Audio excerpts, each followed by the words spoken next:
Only 1% of you guys are subscribed to the channel. Please hit the subscribe button for daily stories. I am 31 male. I do not claim to be a saint. Those involved: my fiancé F, dad D, my stepmother S, and brother B. Months ago, fiancé and I had already sent out invites to our wedding when I received a call from dad. He asked if my uncle and his 3 now adult kids could come to the wedding rather than the reception. I initially said no, as we had met our limit of 40 guests.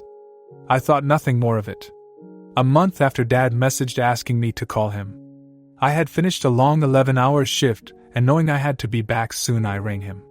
Dad told me that he had rung the venue. Dad arranged for the uncle and kids to attend despite me saying no, but they however would leave before the meal and return later.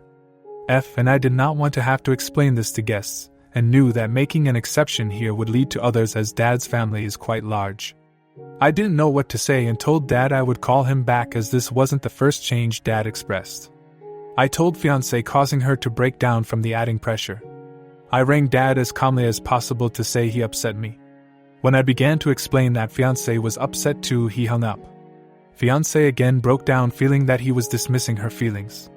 Dad texted saying only that he was sorry to have hung up on me, as he did not want to say something we may regret later. I was livid, but I thought that it is best to not respond for the time, as I had nothing nice to say. I received a few messages from dad which I ignored to prevent escalation. I then after some time received a text from S, as dad was in the hospital. S told me to call dad. I asked stepmom for an update but was told just call dad. The next day, B, who I have always had a bad relationship with, texted me with what can only be described as telling off. I text minding my language to avoid insults, but highlighting a few truths for him about our Nan, who has required help for some time now. She has lung disease and is unable to walk even short distances easily. For the last 7 years, fiancé and I have taken it upon ourselves to help her with food shopping and visiting her, as she is all but alone these days. Through C19, fiancé and I kept her company and ran her about. We do so to this day. B does nothing to help and visits her 3 times a year. After a day, stepmother texted asking me to speak to dad. I gave in and called him. The call was cold, but I asked about his health, finding out he had an infection, a far less serious condition that originally alluded to. Another day passes when brother texts me at work telling me how I am responsible for every argument, and that I am lucky B, stepmom and dad care, or I would be alone. Dad then texted as if nothing had happened. I didn't respond, as he didn't care about the upset caused. After some time, stepmother called, referring to me as a horrid and uncaring person, as I couldn't just forget it before blaming me for all of this and hanging up. Dad immediately called, throwing various names at me for making stepmother cry. Dad told me he wasn't coming to my fudging wedding and he doesn't owe me an apology. Update 1. I last left off with the approach to my wedding day, which was over a month and a half away, but has now been and gone, and my wife and I are happily married. Those involved: my wife W, my father D, my stepmother SM, my brother B, my brother's girlfriend BG, my best friend BF. Having been told by D that he doesn't give care about my fudging wedding and that he and SM would not be coming to our wedding, I resumed my approach of it being best not to say anything, as I had nothing nice to say. SM repetitively insisted that this argument was all my fault, and that the attempts to change decisions for our wedding by D was my fault, and that W, who had become upset by this on top of several historic incidents where D had caused problems which had previously almost led me and W to break up, and that I was the one upsetting W. This could not appear to have been further from the truth, as W was very supportive of me throughout this incident. As this had again escalated, I told my BF, who was due to get married in a month or so. I thought this best, as D and SM, who knew BF well, were also invited to his wedding. I did this to ensure he was aware of the situation, not to get them disinvited, as it is not my place to make such decisions. BF appreciated the warning and said that W and I were not going to be sat to eat with D and SM, but he wanted them there regardless. Again, I wasn't thrilled to have to see D and SM, but it was not my place to demand or ask him to uninvited them, as it is their day to have their way. BF wedding day came. I, acting as a groomsman, had plenty to do and was rushing around, leaving W to socialize with the various friends from mine and BF friend group who were attending, when after a short while D and SM arrived, they saw me and shot past, with D chucking me the dirtiest look I have ever received. I wasn't shocked, however, and frankly am glad he didn't try to approach me, as I was not in the mood for his sh*t and didn't want to cause a scene at BF wedding. The day ran smoothly with no interaction between me and D or SM, and with B and BG eventually attending for the reception and likewise ignoring my existence. I was thrilled not to have to deal with B either, as he is a typical older brother who seems to think the world revolves around him. Shortly after the reception began, I noticed the D and SM had left. I continued, and though nothing of it, with the night ending seemingly without event. Several days later I learned from my mother that SM father had passed away during BF wedding day. I very much liked SM father and was truly saddened to hear of his passing. Although considering it may be petty to not drop the no-contact approach I had taken, I sent SM a card expressing mine and W condolences, but decided we did not want to make further contact or attend the funeral to avoid making a difficult day worse for SM and her family. D text stating he wanted this to be over but still making every attempt to avoid taking responsibility for the initial problems caused, whilst also attempting to use the death of SM father to manipulate me into giving in. I messaged back stating we would see about resolving this after W and I were married, which was by now 2 weeks away. I had enough on my plate with last-minute arrangements and the soon arrival of 11 members of W family from Europe who I would need to entertain and ferry about for their 7-day trip and the wedding day. Finally our wedding day arrived. As guests had started to arrive, my mother asked me to greet B, who I had begrudgingly allowed to attend. She walked me over to where he stood and I said hello, to which he completely blanked me and walked away. I couldn't believe it. Although I appreciate he took D's side as he always does, he had the nerve to attend with no intention of speaking with me or W, which was unbelievable frankly. I didn't wish to cause a scene, it was too important of a day to me, so carried on. The day, other than B and BG being present, went off without a hitch. After the wedding I knew it would soon be Christmas and decided we would see how things were in the new year too, with a view to start trying to resolve things with D. How wrong I would be. I worked New Year's Eve on a night duty. In the morning, after 11 hours of work, D began the year messaging me asking me to go to his to clear his attic out. I was slightly dumbfounded as I only had 2 or 3 boxes of childhood toys in the attic and the vast majority of the items in the attic belonged to B and D. Further to this, D and I had not even resolved our issues or begun to talk again, and I couldn't work out in what universe he thought I would drop everything to come running to clear B and his items out for him. I have no idea. D and SM became increasingly persistent in chasing me to go. I, however, remained silent. D then began threatening to firstly to leave some airsoft rifles which were in the attic outside my address in the street with my name on it, but then secondly to hand them into the police and insist they were mine. I knew this wasn't an issue to possess such things, but secondly they do not belong to me, they are B property and not my responsibility to deal with, but again chose not to respond as I didn't want to give in to such manipulative attempts to restart a dialogue. After this clearly didn't work, I received a rather abusive message which culminated in being told my childhood toys with sentimental value, which I had hoped to pass on to a child of my own one day, were being thrown into a skip and disposed of.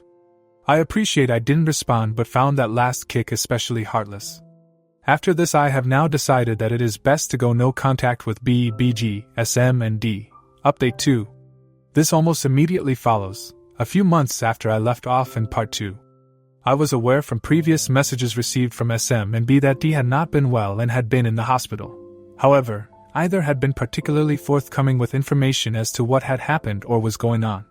I was aware that D had been discharged home following his last messages making threats to try and incriminate me for something that is not actually a crime in the UK, before following it up with an emotional blackmail to destroy my childhood toys, which was somewhat distressing and led me to continue with my resolve to maintain a no-contact relationship with him, SM and B.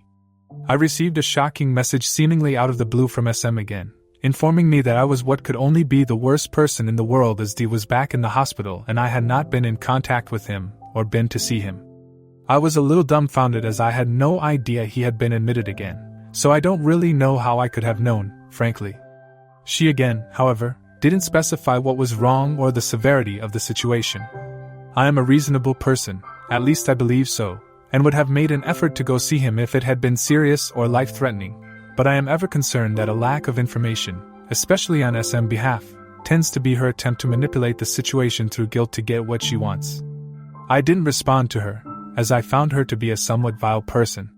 A day later, B message, painting a morbid picture of what may soon be end of life for D. I decided this was overstepping the mark of reasonableness, and it was best to drop the no contact to see for myself. D and I had a turbulent relationship over the years, but he was still my father, and as much as I was angry with him, I still cared. W and I decided the next evening to make our way to the local hospital to see him, when I received a follow-up call from B, whom I made aware of our intention to visit D, hoping that he would confirm he wouldn't be there. B, however, began screaming at me not to go visit home but to wait. I was somewhat confused given the alleged severity, but was then informed not to bother. I turned back after a long argument and decided to go the next day instead. I arrived with W, having not seen D, SM or B for over 8 months, expecting this to be horrendous. As I entered, I saw SM, who gave me a dirty look before walking off without speaking with me.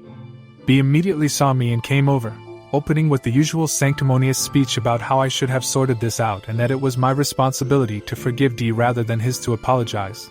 But again, it had gone too far for this now, and how I should follow his lead of being involved with the wider family. I had no time for his shit, but again, I thought it best not to cause a scene. I was made aware that D had developed a severe infection, was suffering from septic shock, and was in the ICU with several organs starting to fail and on dialysis. W and I went in to see him. It was a teary reunion for all. However, D was lucid but clearly confused. I got my rather Pyrrhic victory as he apologized, but again, I wasn't there for that as the situation changed. Everything was different, and had I known, I would have gone sooner. I stayed as long as I was allowed before being ushered out of the ICU by staff after the visiting hours were over. W had to return home the next day as there had been some serious health issues with her mother, so I took her to the airport the next morning before attending the hospital to see D again.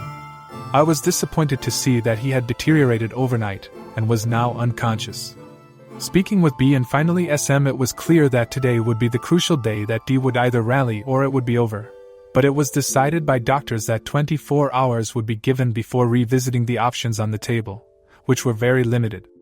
I drove SM home as she had come with SS, and it was on my way. I thought, given the emotional distress, it would be an olive branch. We began to talk again only about the situation, but given what was happening, I wanted it to be as painless as possible. I told her any developments from the hospital of degradation to call, and I would pick her up any time, day or night, and get her to the hospital to at least remove her concern of how to get there, and that she would have someone, even if it was me given our relationship, to be with her. Typically, only hours after getting home, she called, and we had to go back. I sat with SM, SS, B, BG and D all night until, finally, around 3 a.m., he gave up and passed away after it was agreed that it was the best thing for him to not prolong his suffering, as truth be told, he had been hanging on for hours and only through the intervention of the doctors. The following days I helped pick SM and B up to go and register his death with the local authority and begin the preparations for his funeral. I made suggestions where I could, but they were wholly ignored.